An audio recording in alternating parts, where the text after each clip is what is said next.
जय हिंद। एक बार फिर से स्वागत है आप सभी का जीके जीएस के इंपॉर्टेंट क्वेश्चन एमसीक्यू फॉर्मेट में होने वाले। चलते हैं दोस्त अपने पहले प्रश्न की तरफ। देखो यहाँ पे बोला गया है, हाल ही में पूरे विश्व में विश्व युद्ध अनाथ दिवस मनाया गया था। हाल ही में पूरे विश्व में विश्व अनाथ दिवस मनाया गया था। तो ये देखो आपका इम्पोर्टेंट क्वेश्चन है और यहाँ पे आपको पता होना चाहिए। तो यहाँ पे जो सही इसका जवाब है वो क्या होगा, राइट आंसर क्या होगा, तो आप यहाँ पे क्या बताएंगे। तो यहाँ पे सही जवाब 6 जनवरी 2024 हो जाएगा। 6 जनवरी 2024 ऑप्शन ए यहाँ पे क्या हो जाएगा, हमारा सही जवाब हो जाएगा। तो चलते हैं फिर अपने अगले प्रश्न की तरफ और देखते हैं हमारा अगला क्या है। देखो यहाँ पे दिया गया है, डीजल लोकोमोटिव वर्क्स की स्थापना कब हुई। डीजल लोकोमोटिव वर्क्स की स्थापना कब हुई। ये देखो आपका रेलवे से संबंधित प्रश्न है। ये रेलवे से संबंधित है और रेलवे के पेपर में रेलवे से संबंधित प्रश्न पूछे ही जाते हैं, जो कि मैं आपको रोज करवाता हूँ। तो यहाँ पे आप क्या बताएंगे, 1961 में हुई थी। कब हुई थी, 1961 में हुई थी। और कहाँ पर हुई थी, तो आप क्या बताएंगे, तो याद रखना वाराणसी में हुई थी। कहाँ हुई थी, वाराणसी में 1961 में हुई थी। और देखो जो मैं आपको पीडीएफ देता हूँ तो यहाँ पे आपको आंसर लगा के देता हूँ। देखो ऐसे ये आपको आंसर लिखा हुआ दिख रहा होगा ना, तो इसी प्रकार से आपको जो पीडीएफ है वो मैं डेली के डेली देता हूँ। अब यहाँ पे देखो दिया गया है कि भारतीय राष्ट्रीय कांग्रेस के गठन के समय भारत का वायसराय कौन था। भारतीय राष्ट्रीय कांग्रेस के गठन के समय भारत का वायसराय कौन था। तो जो भारतीय राष्ट्रीय कांग्रेस है उसका गठन कौन सी सन में हुआ था बताओ। तो वो 1800 कब हुआ था, 85 में हुआ था ना, 1885 में हुआ था। अब यहाँ पे पूछा गया है कि कांग्रेस के गठन के समय भारत का वायसराय कौन था।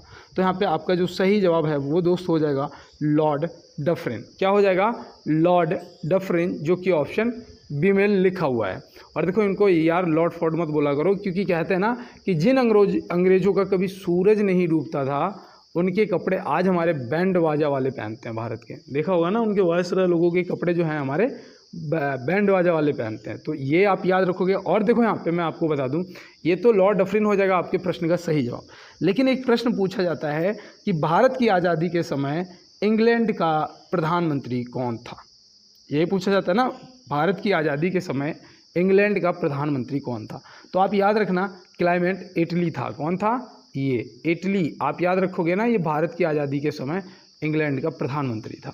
तो चलते हैं फिर अपने अगले प्रश्न की तरफ। और कल मेरी एक बहन ने मुझे कमेंट किया था कि भैया एक दिन जैसे आज पढ़ेंगे आज याद रहेगा, कल याद रहेगा, परसों नहीं रहता है। मेरी बहन, मैं आपसे सिर्फ इतना कहता हूँ कि आप जितने भी प्रश्न पढ़ते हो उन्हें लिखना स्टार्ट कर दो। कोई बात नहीं है, 3 दिन बाद याद नहीं रहता ना, आप जब इस प्रश्न को दोबारा लिखेंगे ना तो ये प्रश्न आपको याद हो जाएगा, फिर आप नहीं भूलोगे। देखो यहाँ पे दिया गया है कि भारत का पहला उपग्रह आर्यभट्ट किस वर्ष लॉन्च किया गया था। भारत का पहला उपग्रह आर्यभट्ट था, ये किस वर्ष लॉन्च किया गया था। तो यहाँ पे आप क्या बताएंगे, तो आप याद रखना 1975 में। तो 1975 में, ये 1975 सभी में दे रखा है, तो याद रखना 19 अप्रैल। यहाँ पे ऑप्शन सी आपका सही जवाब हो जाएगा। अब आपको यहाँ पे समझ आ गया होगा। और चलते हैं दोस्तों अपने अगले प्रश्न की तरफ। देखो यहाँ पे दिया गया है कि मधुमक्खियों के पालन को क्या कहते हैं। मधुमक्खियों के पालन को क्या कहते हैं, तो आप यहाँ पे क्या बताएंगे। और ये देखो ये आपके सिलेक्टेड क्वेश्चन हैं दोस्त इस प्रकार के, और एसएससी जीडी की भी तैयारी कर रहे हो ना तो भी ये प्रश्न आपके लिए मोस्ट इंपॉर्टेंट है। तो याद रखना एपीकल्चर बोलते हैं। क्या बोलते हैं, एपीकल्चर, जो कि ऑप्शन बी में दिया गया है, मधुमक्खियों के पालन को। और देखो यहाँ पे जो सेरीकल्चर है ना, यहाँ पे सेरीकल्चर दे रखा है, ये भी पूछा जाता है। ये याद रखना, जो रेशम के कीट होते हैं ना उनका जो पालन होता है, रेशम के कीट का जो पालन होता है उसे आप क्या बोलते हैं, सेरीकल्चर बोलते हैं। तो ये भी आप याद रखना। पोमोलॉजी क्या होता है, पोमोलॉजी में अध्ययन होता है। किसका अध्ययन होता है, तो फल के लिए जो खेती होती है ना, फल के लिए जो खेती होती है उसका जो अध्ययन होता है वो होता है पोमोलॉजी। तो ये भी आप देखो याद रखना, इनको आप नोट कर लिया करो। और इसीलिए मैं थोड़ा स्लो चलता हूँ ताकि आप नोट कर पाएँ। यहाँ पे दिया गया है, शारीरिक विकास के लिए महत्वपूर्ण पोषक पदार्थ क्या है। शारीरिक विकास के लिए महत्वपूर्ण पोषक पदार्थ क्या कौन सा है, तो आप यहाँ पे क्या बताएंगे। तो यहाँ पे आपका जो सही जवाब है वो इनमें से ऑप्शन बी हो जाएगा, प्रोटीन। क्या हो जाएगा, प्रोटीन हो जाएगा। तो ये आप याद रखेंगे। चलते हैं फिर अपने अगले प्रश्न की तरफ। हाल ही में किस योजना को सर्वश्रेष्ठ नवाचार पुरस्कार प्रदान किया गया है। ये देखो भाई SI वालों, कांस्टेबल वालों, SSC GD वालों, ये आपका 2024 का इम्पोर्टेंट क्वेश्चन है, ऐसे समझिएगा। ये आपका 2024 के एग्जाम में पूछा जाने वाला इम्पोर्टेंट क्वेश्चन है। तो आप याद रखना, यहाँ पे सही जवाब ऑप्शन सी हो जाएगा, स्वामित्व योजना, जो कि ऑप्शन सी में दिया गया है। ऑप्शन सी सही जवाब हो जाएगा। तो चलते हैं अपने अगले प्रश्न की तरफ। और देखो PDF के लिए मैंने बोल दिया है, और डेली आपको देखो कल की PDF मैंने आज दे दी आपको, अभी क्लास से पहले PDF मिल चुकी है। और देखो क्या करोगे, कमेंट बॉक्स में टाइप कर देना जिसको भी PDF चाहिए। और देखो टाइप करने से एक बार पहले देख लेना कि उसमें किसी ने मैसेज किया तो नहीं है। अगर मुझे कमेंट बॉक्स में कमेंट किया होगा तो मैंने लिंक ज़रूर शेयर कर दिया होगा, टेलीग्राम का जो लिंक है ग्रुप का शेयर कर दिया होगा। तो ये आप याद रखना और देख लेना। तो अगर हो तो ठीक है, और ना हो तो आप मुझे कमेंट कर देना, मैं लिंक शेयर कर दूंगा। देखो यहाँ पे दिया गया है ATM का पूर्ण रूप क्या है। ATM का पूर्ण रूप क्या है, तो आप यहाँ पे क्या बताएंगे। तो याद रखना, जो ATM है उसे बोलते हैं automated teller machine. Option A आपका सही जवाब हो जाएगा। और अगर ना याद रहता हो तो मैं आपको बता दूं कि ATM से पैसे निकलते हैं। और देखो हमारे घर में हमारी बहनें लोग और टेलर लोग जो होते हैं, वो जो मशीन यूज करते हैं, भाई कपड़ा सिलते हैं, कपड़े से सिलने के बाद क्या होता है, उससे मनी मिलता है, पैसा मिलता है ना। तो बस ऐसे याद रखना कि वहाँ उस सिलाई से पैसा मिलता है, तो इधर ATM मशीन से भी पैसा मिलता है। तो मतलब ऑटोमेटिक टेलर मशीन, टेलर जो सिलाई करने वाली मशीन होती है वो आप याद रखेंगे, ऑटोमेटिक टेलर मशीन।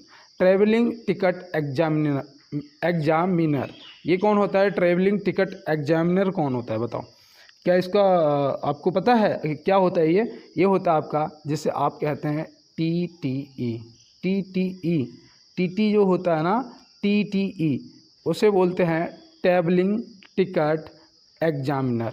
याद रहेगा ना। देखो यहाँ पे ये भी बहुत ज़्यादा इम्पोर्टेंट है। ये आपको जो दे रखा है यहाँ पे, हाइपर टेक्स्ट ट्रांसफ़र प्रोटोकॉल, इसका मतलब जो होता है, ये भी कई बार पूछा जा चुका है, HTTP। आपने देखा होगा जब कोई साइट आप सर्च मारते हैं तो उसके पहले ये लिखा होता है ना, HTTP ऐसे करके स्लैश ऐसे लगा होता है, देखा होगा। और देखो एक आपको मिलता है www लिखा हुआ, तो वर्ल्ड वाइड वेब, याद रहेगा ना। तो ये देखो इस तरीके से पूछे जाते हैं शॉर्ट फॉर्म। यहाँ पे देखो दिया गया है पंचतंत्र के रचयिता कौन है। पंचतंत्र के रचयिता कौन है, तो आप क्या बताएंगे। देखो यहाँ पे आपका जो सही जवाब है वो हो जाएगा विष्णु शर्मा। और ये देखो ये आपका RRB में पूछा हुआ प्रश्न है, ये आप याद रखना। तो यहाँ पे विष्णु शर्मा हो जाएगा। और रविन्द्रनाथ टैगोर जी से आप एक इनकी महत्वपूर्ण रचना है गीतांजलि, क्या है, गीतांजलि। तो ये भी देखो याद रखना। इन्हें रविन्द्रनाथ टैगोर जी को वो भी तो मिला था ना, क्या बोलते हैं, साहित्य के लिए नोबेल पुरस्कार मिला था, नोबेल मिला था ना। और ये कब मिला था, तो ये भी याद रखना 1913 में मिला था इन्हें साहित्य के लिए, और शायद इसी गीतांजलि के लिए मिला था, ये भी आप याद रखना। और देखो यहाँ पे दे रखा है महात्मा गांधी जी। महात्मा गांधी जी से माई एक्सपेरिमेंट, विद्यातोत्थ और हिंद स्वराज, ये मैंने आपको लगभग 3-4 बता रखी हैं पहले ही। अब आज मैं आपको एक ऐसी बुक के बारे में बताऊंगा जो शायद आप आज पहली बार सुनेंगे। पता क्या कौन सी थी, मेरे सपनों का भारत। कौन सी थी, मेरे सपनों का भारत। अब देखो आगे कभी अगर पूछा भी जाएगा ना कि आपके सपनों का भारत या मेरे सपनों का भारत, ठीक है, किसने लिखी है, महात्मा गांधी जी ने। तो ये आप याद रखेंगे। और चलते हैं दोस्त अपने अगले प्रश्न की तरफ। देखो यहाँ पे दिया गया है मेट्रो पुरुष उपनाम से कौन प्रसिद्ध है। मेट्रो पुरुष उपनाम से कौन प्रसिद्ध है, तो आप यहाँ पे क्या बताएंगे। यहाँ पे देखो ये आपका इम्पोर्टेंट है, ये आपका इम्पोर्टेंट है। पहली मेट्रो भारत में कोलकाता में चली थी। और देखो यहाँ पे आपसे पूछ भी दिया है कि मेट्रो पुरुष के नाम से कौन प्रसिद्ध है, तो आप बताएंगे इंजीनियर श्रीधरन, इंजीनियर श्रीधरन, जो कि आपके ऑप्शन बी में दिया गया है। तो आप याद रखेंगे ना। और देखो महात्मा की उपाधि गांधी जी को और सरदार की उपाधि वल्लभ भाई पटेल, तो ये भी आप याद रखेंगे इनके। और यहाँ पे देखो दिया गया है कि शांति निकेतन की स्थापना किसने की थी। शांति निकेतन की स्थापना किसने की थी, आर्य समाज की स्थापना किसने की थी, बताइएगा कमेंट बॉक्स में ज़रूर बताना कि आर्य समाज की स्थापना किसने की थी। और यहाँ पे देखो प्रश्न का जवाब मैं करने वाला हूँ कि शांति निकेतन की जो स्थापना है वो रविन्द्रनाथ टैगोर जी ने की थी, जो कि ऑप्शन ए आपका यहाँ से बिल्कुल सही जवाब हो जाएगा। तो यहाँ पे लिख दीजिएगा ए आपका सही जवाब हो जाएगा। तो देखो चलते हैं दोस्त अपने अगले प्रश्न की तरफ, और उससे पहले मैं आपको बता दूं कि कहते हैं ना कि कल को आसान बनाने के लिए आज आपको कड़ी मेहनत करनी ही पड़ेगी, इसमें कोई संदेह नहीं है दोस्त। अगर आप मेहनत नहीं कर रहे तो कल आसान नहीं बनने वाला है। देखो यहाँ पे दिया गया है, कड़वा लग जाएगा लेकिन कहते हैं सच्चाई हमेशा कड़वी होती है। और यहाँ पे देखो दिया गया है कि भारत के प्रधानमंत्री पद के लिए उम्मीदवार की न्यूनतम उम्र होनी चाहिए। तो कितनी होनी चाहिए बताओ? ऐसा तो नहीं कि 35 वर्ष भी हो, जो ऑप्शन में ना दे रखा हो तो इनमें से कोई नहीं लगाना पड़े। लेकिन नहीं दोस्त, देखो आपको वोट देने की जो उम्र है वो आपकी 18 साल है। वोट देने की उम्र जो है वो 18 साल है। ग्राम प्रधान का इलेक्शन लड़ने के लिए अगर गांव की प्रधानी करना चाहते हो ना, तो उसके लिए आपका 21 साल होना इम्पोर्टेंट है। अगर गांव के प्रधान बनना चाहते हो तो आपका 21 वर्ष होना इम्पोर्टेंट है। अगर आप पीएम की तैयारी कर रहे हो, प्रधानमंत्री बनने की तैयारी कर रहे हो, तो आपकी उम्र 25 वर्ष से कम नहीं होनी चाहिए। अगर आप राज्यपाल या फिर राष्ट्रपति बनने की तैयारी कर रहे हो तो आपकी उम्र 35 वर्ष से कम नहीं होनी चाहिए। तो ये देखो आपको याद रखने हैं दोस्त, और लिख भी लिया करो इनको। चलते हैं अपने अगले प्रश्न की तरफ। यहाँ पे देखो दिया गया है आरबीआई का मुख्यालय कहाँ स्थित है। RBI reserve bank of India जो है उसका मुख्यालय यहाँ पे पूछा गया है कि ये कहाँ पर स्थित है। तो आप क्या बताएंगे? तो आप तुरंत बताएंगे बिना कुछ सोचे समझे कि भैया इसका जो सही जवाब है वो हमारा मुंबई होगा। आरबीआई का जो मुख्यालय है वो कहाँ पर स्थित है, तो आप तुरंत बता देंगे कि भैया ये मुंबई में स्थित है। और इसकी मुख्यालय की जो स्थापना है ना वो भी याद रखना, अगर पूछा जाए तो आप क्या बताओगे कि कब हुई थी? तो ये हुई थी आपकी 1937 में। कब हुई थी? 1937 में हुई थी। यहाँ पे देखो ये 7 सही नहीं बना। और देखो अगर आपसे पूछा जाए कि आरबीआई का जो राष्ट्रीयकरण है वो कब हुआ था, तो आप क्या बताएंगे? तो आप तुरंत याद रखना 1 जनवरी 1949। कब हुआ था राष्ट्रीयकरण? कब हुआ था? 1 जनवरी 1949। और मुख्यालय मुंबई में है। ये इसकी स्थापना कब हुई थी मुख्यालय की? 1937 में। कब हुई थी? 1937 में। तो चलते हैं फिर अपने अगले प्रश्न की तरफ। हवाई जहाज़ कौन से मंडल में उड़ते हैं? हवाई जहाज़ कौन से मंडल में उड़ते हैं? तो इनमें से आपका जो सही जवाब होगा वो आप तुरंत लगाएंगे समताप मंडल। कौन से मंडल में उड़ते हैं हवाई जहाज़? समताप मंडल। और ये देखो ये आपके आरआरबी में पूछा हुआ क्वेश्चन है। ये आपके आरआरबी में पूछा हुआ क्वेश्चन है। और मैं आपको यहाँ पे बता दूं कि ये इससे समताप मंडल से ऊपर क्यों नहीं जाते हैं, क्योंकि वहाँ पे क्या होता है ना, जो तापमान है ना वो बढ़ जाता है। तो ये परेशानियों से बचने के लिए ये समताप मंडल में उड़ाया जाता है। अब देखो यहाँ पे दिया गया है कि कच्छ का रण भारत के किस राज्य में है। कच्छ का जो रण है वो भारत के किस स्थान पर, किस राज्य में है? तो देखो पहले तो प्रश्न का जवाब करेंगे हम लोग। ये है आपके गुजरात में। और ये पता है ये बहुत ही दलदली एरिया है। यहाँ पे कौन लगता है? यहाँ पे बीएसएफ वाले लगते हैं ना, border security force, BSF, border security force. तो सोचो हमारे देश के जो योद्धा हैं वो हमारे लिए कहाँ कहाँ रहते हैं और किस तरीके से हमारी रक्षा करते हैं। और तभी मैंने कल कहा था कि सर झुकेगा हमेशा उनकी शहादत में, जो शहीद हुए हैं हमारी हिफाजत में। तो याद रहेगा दोस्त। और चलते हैं अपने अगले प्रश्न की तरफ। देखो यहाँ पे दिया गया है मेरियाना गर्त किस महासागर में स्थित है। भाई ये देखो आपका मोस्ट इम्पॉर्टेंट प्रश्न है कि मेरियाना गर्त जो है वो किस महासागर में स्थित है। तो आप यहाँ पे क्या बताएंगे? तो आप सीधा सा याद रखना कि आपका सबसे बड़ा सबसे गहरा कौन सा है?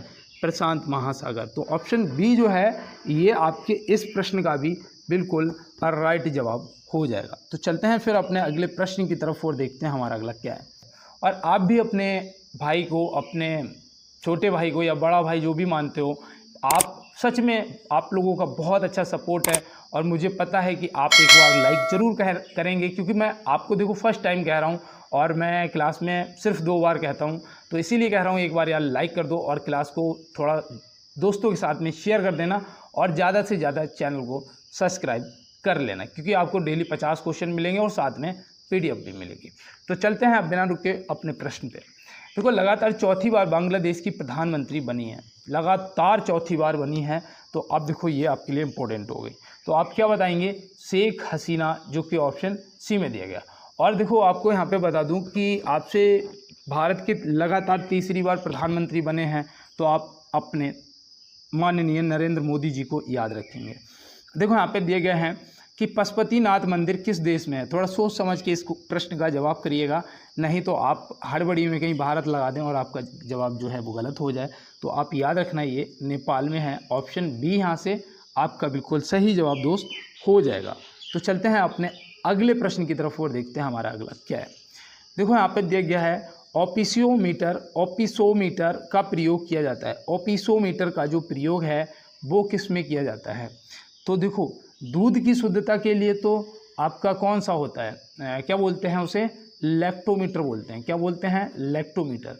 और वायु की आर्द्रता के लिए कौन सा होता है, हाइग्रोमीटर होता है। क्या होता है, हाइग्रोमीटर होता है, तो वो भी याद रखना।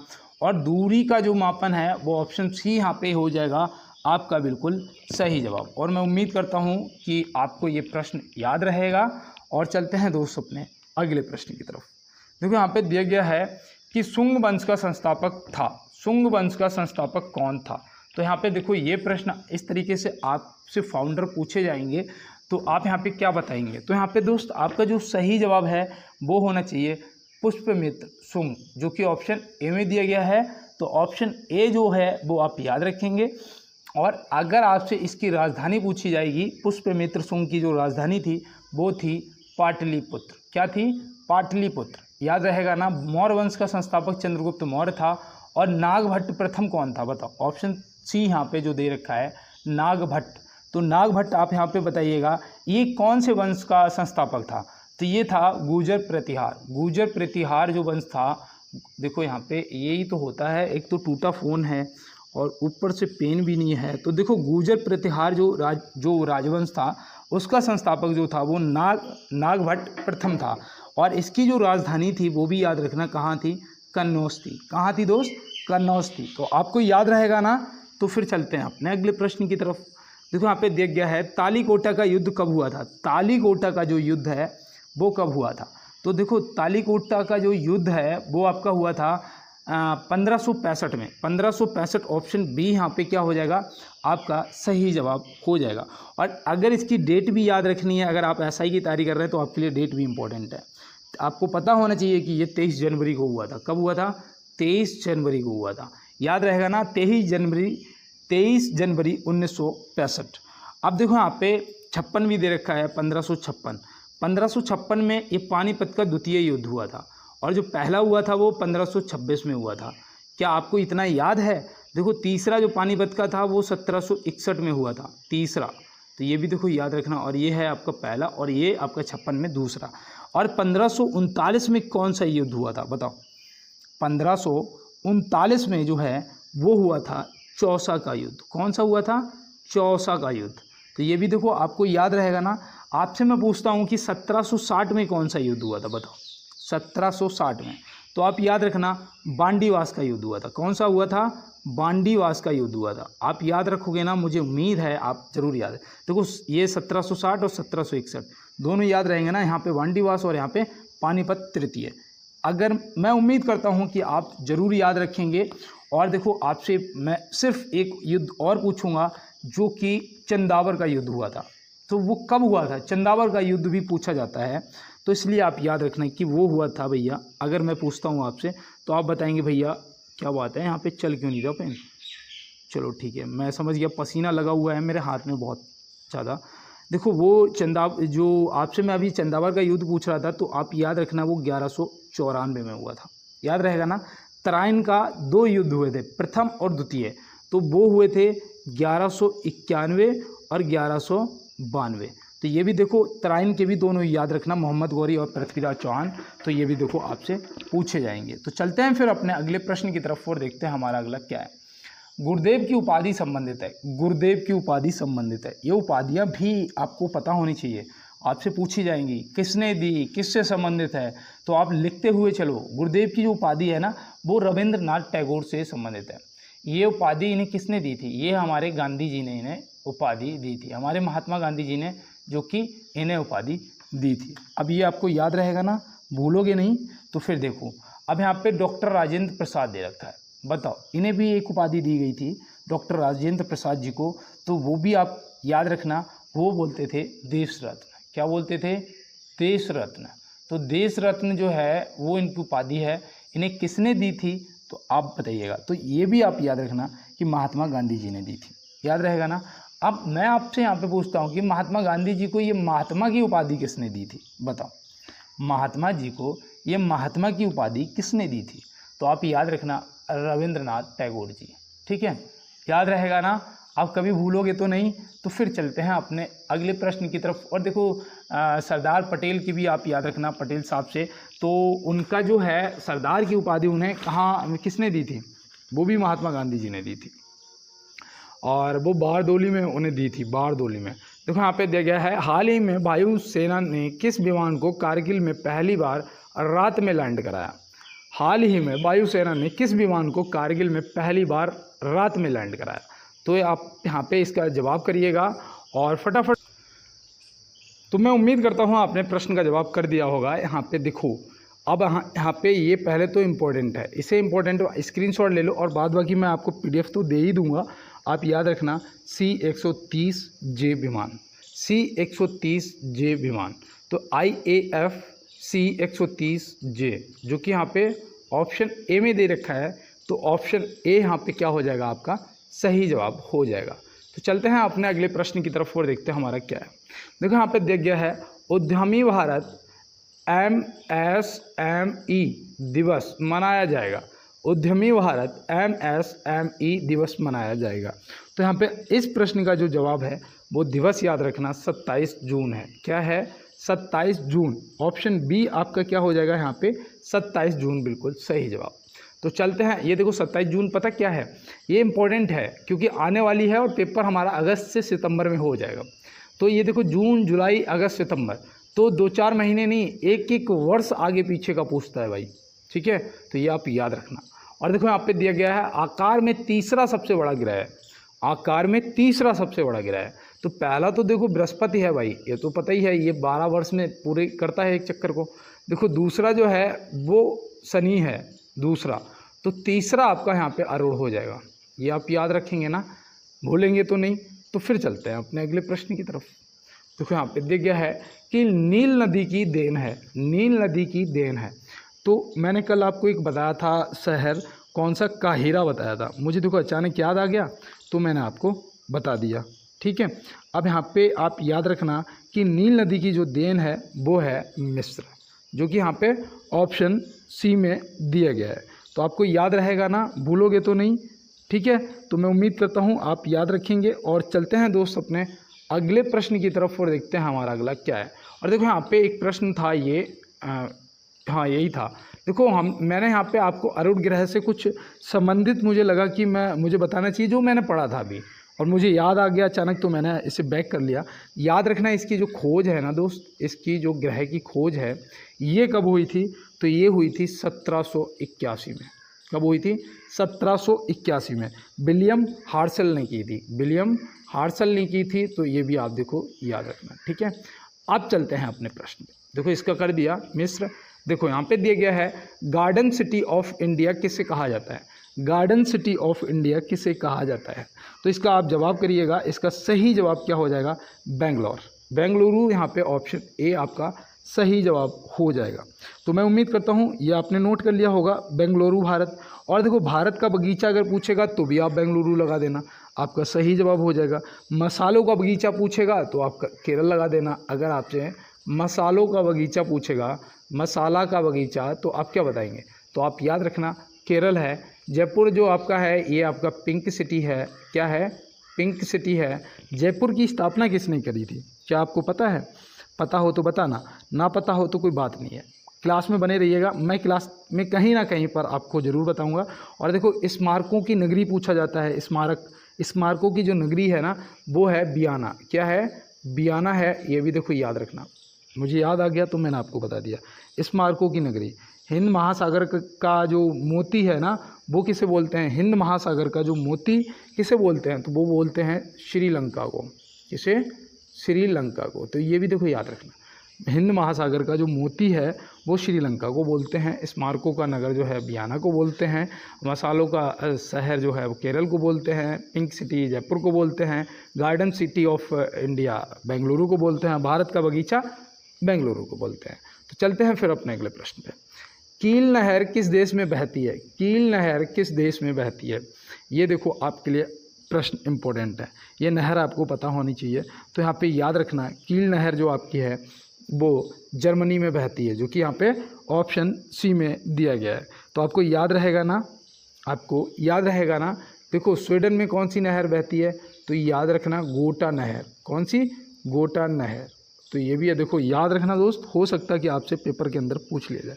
और देखो सबसे ज़्यादा आपकी स्वेज नहर पूछी जाती है, स्वेज नहर। स्वेज नहर जो आपकी है वो मिस्र में है।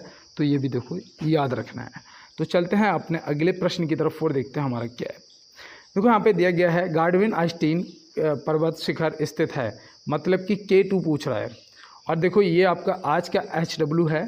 कमेंट बॉक्स में जो भी बताएगा सही जवाब उससे कल, देखो कल आपको जो भी क्लास मिलेगी उसमें आपका कमेंट हाईलाइट होगा और इसका जवाब जरूर करिएगा 29 नंबर का। मैं समझ जाऊंगा आपने क्लास को पूरा वॉच किया है, पूरा देखा है। तो यहाँ पे दिया गया है हाल ही में किस राज्य में चंदूबी उत्सव मनाया गया? हाल ही में किस राज्य में चंदूबी उत्सव मनाया गया? तो ये देखो आपका इम्पोर्टेंट है, क्योंकि ये हाल की बात पूछ रहा है यहाँ पे। जहाँ पे हाल लगा हो ना, हाल ही में, समझ लेना कि वो आपके लिए इम्पोर्टेंट है। तो आप क्या बताएंगे? असम में मनाया गया। कब, कहाँ पर? असम। तो ऑप्शन बी यहाँ से क्या हो जाएगा? आपके प्रश्न का बिल्कुल सही जवाब हो जाएगा। तो चलते हैं अपने अगले प्रश्न की तरफ। नाबार्ड की स्थापना कब की गई थी? नाबार्ड की स्थापना जो है वो कब की गई थी? तो आप यहाँ पे क्या बताएंगे? देखो यहाँ पे सभी में 12-12 दे रखा है और सब जनवरी जुलाई, हाँ ठीक है। तो इनमें से आप एक ट्रिक लगा सकते हैं कि भैया जब दो में जुलाई दे रखा है तो जनवरी तो होगा ही नहीं, इसे तो पहले ही साइड करो। अब आपके 12 जुलाई 1980 या 1982, तो यहाँ पे आपका 1982 मतलब ऑप्शन सी क्या हो जाएगा? सही जवाब हो जाएगा।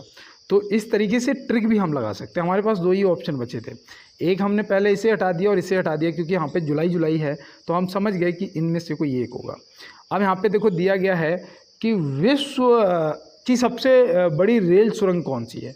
रेल से संबंधित प्रश्न आएंगे ना। विश्व की सबसे बड़ी रेल सुरंग कौन सी है? तो आपको पता है क्या? नहीं पता है तो नोट करो, गौथर्ड वेस्ट टनल, जो कि ऑप्शन ए में दिया गया है। गौथर्ड वेस्ट टनल इसमें सही जवाब हो जाएगा। और इसकी जो लंबाई है ना वो है 57 किलोमीटर, 57 किलोमीटर। और ये कहाँ पर पड़ती है? तो वो भी याद रखना है, ये पड़ती है स्विट्ज़रलैंड में। कहाँ पर? स्विट्ज़रलैंड में पड़ती है। स्विट्ज़रलैंड में सबसे लंबी ट्रेन चलाई गई थी, कितनी? 2 किलोमीटर की। ये भी देखो याद रखना। और देखो यहाँ पे जो पीर पंजाल है ना, पीर पंजाल ये भारत की है, इसकी जो लंबाई है ना वो 11 किलोमीटर है। तो ये भी याद रखना, ये कहाँ पड़ती है? भारत में, और इसकी जो लंबाई है वो 11 किलोमीटर है। तो चलते हैं अपने अगले प्रश्न की तरफ। मौर्य युग का संस्थापक कौन था? तो ये तो अभी बताया था, चंद्रगुप्त मौर्य। बार बार इस प्रश्न पे ज़्यादा समय नहीं खराब करना है, चलते हैं आप। और मैं यही कहूँगा जिन्होंने अभी तक लाइक नहीं किया है, परसों मेरी एक बहन ने मुझे कमेंट किया था कि भैया आपको बहुत कम लोग लाइक करते हैं क्लास को। कोई बात नहीं है, जो भी करता है ना मुझे बहुत अच्छा लगता है, क्योंकि आप लोग एक लाइक कर देते हो ना, उससे मैं बहुत, मेरा मनोबल बढ़ जाता है। मुझे लगता है कि मुझे कोई ना कोई पसंद करता है। मैं जो बताता हूँ, जिस तरीके से समझाता हूँ, आपको पसंद आता है और तभी आप लाइक करते हैं। तो बहुत अच्छी बात है। और देखो चैनल को सब्सक्राइब जरूर कर लेना और क्लास को ज़्यादा से ज़्यादा दोस्तों के साथ में शेयर कर देना। और तो अब चलते हैं अपने प्रश्न पे। किस राज्य ने मातृभूमि योजना शुरू की है? किस राज्य ने मातृभूमि योजना शुरू की है? तो यहाँ पे आपका सही जवाब क्या होगा? तो आप तुरंत बताएंगे, उत्तर प्रदेश। ये देखो प्रश्न इंपॉर्टेंट है भाई, उत्तर प्रदेश पुलिस की अगर तैयारी कर रहे हो ना 110% ये प्रश्न पूछा जाएगा। और ये पता क्यों? क्योंकि ये 15 सितंबर 2021 को स्टार्ट किया गया है। कब? 15 सितंबर 2021 को ये प्रारंभ किया गया है। 15 सितंबर 2021 को ये प्रारंभ किया गया है। तो इस योजना को याद रखना, ये ग्रामीणों से संबंधित है, जो जब मेरे जैसे जो गांव में रहते हैं, देशी फ्रॉम गांव वाले, तो ये गांव से संबंधित योजनाएं हैं। और देखो यहाँ पे दिया गया है, भारत में दलहन उत्पादन में प्रथम राज्य कौन सा है? भारत में सबसे ज़्यादा जंगल कौन से राज्य में है? बताओ, सबसे ज़्यादा दलहन उत्पादन में कौन सा राज्य आगे है? तो इनका जवाब है मध्य प्रदेश। याद रहेगा ना, भूलोगे नहीं तो फिर चलते हैं अपने अगले प्रश्न पे। देखो यहाँ पे दिया गया है भारत का मैकियावेली किसे कहा जाता है। भारत का, कल मैंने आपको नेपोलियन बताया था ना। देखो आपको याद है या नहीं मुझे नहीं पता, लेकिन मुझे आज याद है, क्योंकि मैंने एक प्रश्न को ना 4 बार तो लिख लेता हूँ, और 5वीं बार जब आपको अब ये PDF देता हूँ ना, PDF के लिए कमेंट बॉक्स में लिख देना, अगर जिसको भी चाहिए मैं लिंक शेयर कर दूंगा, आप चैनल को ज्वाइन कर लेना टेलीग्राम को, और वहाँ पे आपको प्रॉपर PDF मिलती रहेगी। ठीक है, अब देखो यहाँ पे भारत का मैकियावेली पूछा गया है, तो आप क्या बताएंगे। तो यहाँ पे आपका सही जवाब चाणक्य जी होगा, लेकिन यहाँ पे तो कौटिल्य लिखा है। ठीक है, चाणक्य, कौटिल्य और विष्णुगुप्त, याद रखना एक ही लोगों के नाम हैं। और देखो, और इनकी एक अर्थशास्त्र पुस्तक है, उसको भी याद रखना, अर्थशास्त्र पुस्तक को भी, जो कि राजनीति से संबंधित है। और ये जो थे ना कौटिल्य, चाणक्य, ये जो चंद्रगुप्त मौर्य थे ना, उनके प्रधानमंत्री थे और पहले उनके गुरु थे।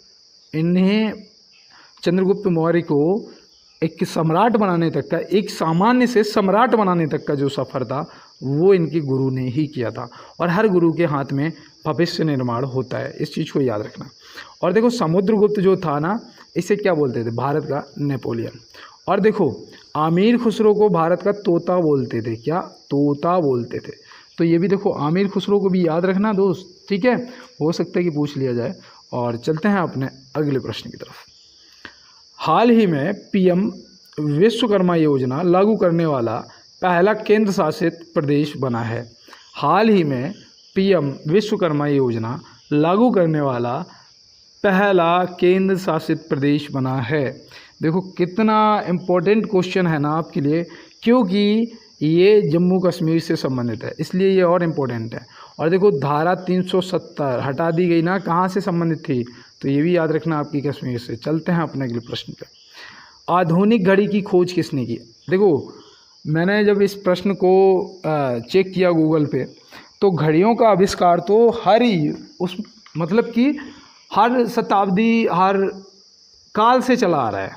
अब कौन सा आपको बताना था मुझे नहीं पता, लेकिन मुझे लगा फिर कि आधुनिक पूछा जा सकता है, तो मैंने आपसे आधुनिक बता रहा हूँ आपको। ये हैं जासवर्गी ऑप्शन बी। और इन्होंने ये घड़ी की जो खोज है वो की थी 1577 में। कब करी थी दोस्त, 1577 में, याद रहेगा ना।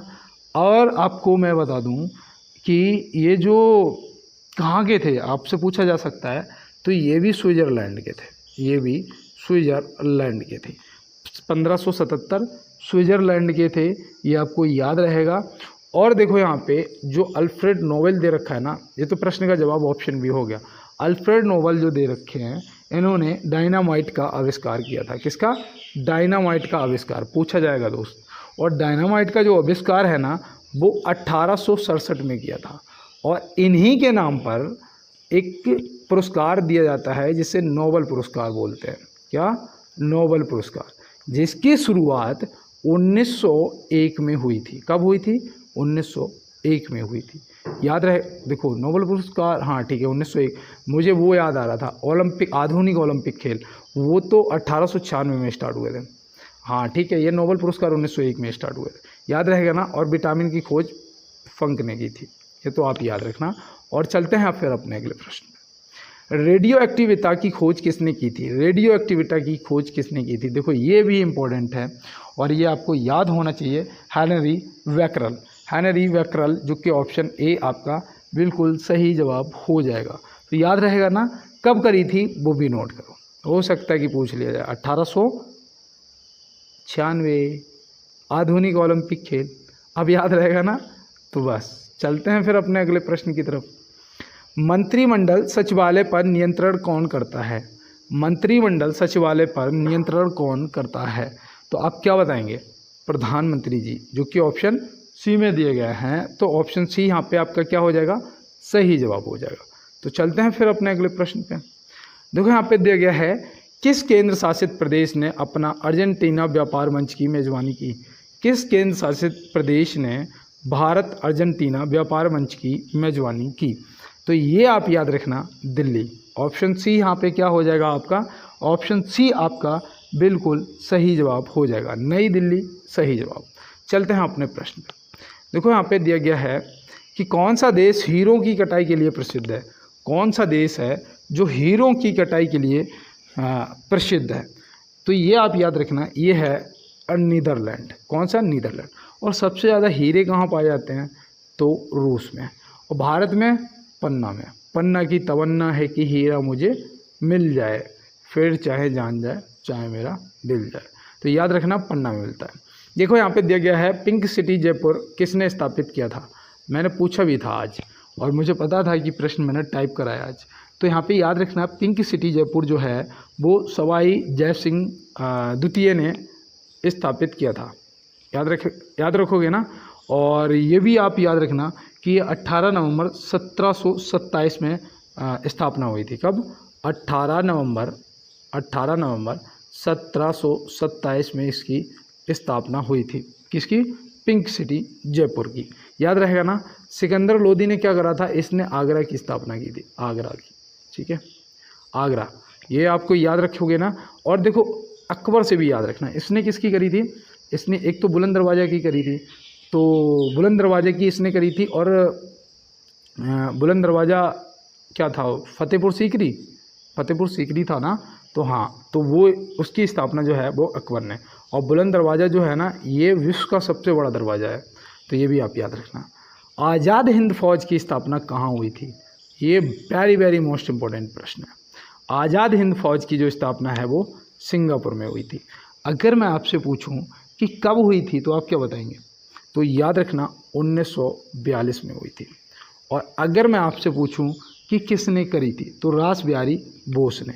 किसने करी थी? रास बिहारी बोस जी ने की थी। तो ये भी आप याद रखेंगे। तो मैं उम्मीद करता हूँ मैंने आपको 44 क्वेश्चन कराए हैं, 45वां करा रहा हूँ, आपको याद हो रहे होंगे और आप नोट भी कर रहे होंगे। और देखो यहाँ पे दिया गया है कि हाल ही में T20 क्रिकेट में 500वां छक्का लगाने वाले पहले भारतीय खिलाड़ी बने। 500 छक्का लगाने वाले पहले भारतीय खिलाड़ी। और ये देखो पूछा जाएगा क्योंकि ये अभी की बात है और ये इम्पोर्टेंट है आपके लिए, आपको पता होना चाहिए। वो हैं रोहित शर्मा, जो कि ऑप्शन सी में दिए गए। तो ये आपको याद रहेंगे ना। और विराट कोहली तो मैंने आपको बताया ही था, इस IPL में सबसे ज़्यादा रन थे। और यहाँ पे देखो दिया गया है कि हीमोग्लोबिन में क्या पाया जाता है। तो हीमोग्लोबिन में क्या पाया जाता है? लोहा पाया जाता है। कोलगेट में नमक पाया जाता है। देखो बहुत देर हो गया ना पढ़ते पढ़ते, तो मुझे लगा थोड़ा हंसाना भी चाहिए, इसलिए कह दिया कि कोलगेट में नमक भी होता है। देखो भारत का पहला परमाणु रिएक्टर कौन सा है? पहला परमाणु रिएक्टर पूछा गया है, लेकिन कहते हैं कि जो मेहनत पर भरोसा करते हैं वो किस्मत की बात नहीं किया करते हैं। किस्मत ख़राब थी, क्या था क्या नहीं था। अरे भाई मेहनत में कहीं कमी रह गई इसलिए फेल हो गए, सीधी सी बात है। किस्मत के बहुत धनी है। अगर हम 4th क्लास की नौकरी नहीं ले पाए तो 1 क्लास की नौकरी मिलेगी, सीधी सी बात है। इसीलिए नौकरी नहीं मिल रही। किस्मत अपने हाथों से लिखता है आदमी। सफ़ेद कागज़ होता है, क्या लिखना है आप डिसाइड करेंगे। ठीक है, भगवान किसी की किस्मत नहीं लिखता है। अगर भगवान लिखता होता तो फिर सबको समान रखता ना, किसी को ज़्यादा ऊंचा किसी को ज़्यादा नीचे कैसे कर सकता था। भगवान तो भगवान, सभी के लिए समान, समझ रहे हैं ना। तो यहाँ पे देखो दिया गया भारत का पहला परमाणु रिएक्टर कौन सा है। तो भारत का जो पहला परमाणु रिएक्टर है ना दोस्त, वो है अप्सरा। क्या?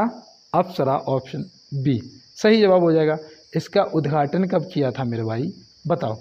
पता है? नहीं पता है तो नोट करो यार, 20 जनवरी 1957। ठीक है। अब मैं इतना स्लो क्यों पढ़ा रहा हूँ? इसलिए कि आपको लिखने में आसानी हो और पढ़ने में भी। देखो यहाँ पे दिया गया है आधुनिक गणतंत्र की जननी किसे कहा जाता है। आधुनिक गणतंत्र की जननी किसे कहा जाता है? तो ये तो यार अमेरिका को बोला जाता है, याद रखोगे। ठीक है, चलते हैं अपने अगले प्रश्न पे। देखो यहाँ पे पूछा गया है कि पृथ्वी दिवस कब मनाया जाता है। पृथ्वी दिवस। अब यहाँ पे मेरे इतने दोस्त हैं जिसमें से 90% दोस्तों ने इसका जवाब गलत कर दिया 16 सितंबर बता के, जो कि नहीं होगा। 16 सितंबर नहीं होगा क्योंकि पृथ्वी दिवस जो है वो 22 अप्रैल को मनाया जाता है। कब? 22 अप्रैल को। 16 सितंबर को क्या मनाया जाता है बताओ? ओजोन दिवस, विश्व ओजोन दिवस। और देखो ओजोन को जो नुकसान पहुंचाती है ना, ओजोन परत को जो नुकसान पहुंचा रही ना गैस, उसे क्या कहते हैं? उसे कहते हैं CFC, क्लोरोफ्लोरोकार्बन, CFC। और ये पता है घर के जो रेफ्रिजरेटर होते हैं ना, क्या बोलते हो, फ्रिज बोलते हो ना, जिसमें पानी ठंडा होता रहा है, तो ये जो घर में फ्रिज वगैरह होते हैं ना, उनसे गैस निकलती CFC, वो बहुत ज़्यादा हानिकारक होती है। और देखो 8 अक्टूबर को क्या मनाया जाता है, वायुसेना दिवस। क्या, वायुसेना दिवस, याद रहेगा ना। तो चलते हैं फिर अपने अगले प्रश्न पे। देखो यहाँ पे दिया गया है, रेड इंडियन कहाँ के निवासी थे। करिए इसका जवाब, करिए इसका जवाब। और मुझे पता है कि इसका भी जवाब गलत करोगे भारत लगा के, क्योंकि रेड इंडियन जो हैं वो हैं अमेरिकी। ऑप्शन C आपका सही जवाब हो जाएगा। तो मैं उम्मीद करता हूँ 50 में से आपके 49 क्वेश्चन सही हुए होंगे। जिसके भी 49 क्वेश्चन सही हुए हैं कमेंट बॉक्स में बताइएगा। तो देखो आज की क्लास में बहुत अच्छा लगा हम लोगों को साथ में पढ़ते हुए, आराम से हमने 50 क्वेश्चन किए, उनसे रिलेटिव भी क्वेश्चन किए, समझा, बहुत अच्छा लगा। और मिलते हैं दोस्त नेक्स्ट क्लास में। देखो यहाँ पे यार, नेक्स्ट क्लास में मिलते हैं ना। और देखो साथ में मैं आपको बता दूं कि अभी तक अगर जिस भी मेरे भाई बहन ने क्लास को लाइक ना किया हो तो प्लीज़ यार एक लाइक कर दो, मेरी आपसे रिक्वेस्ट है। और साथ में एक बार चैनल को सब्सक्राइब कर लेना और ज़्यादा से ज़्यादा क्लास को यार शेयर ज़रूर कर देना। तो मिलते हैं दोस्त नेक्स्ट क्लास में नेक्स्ट प्रश्नों के साथ में। तब तक के लिए सभी को मेरा जय हिंद।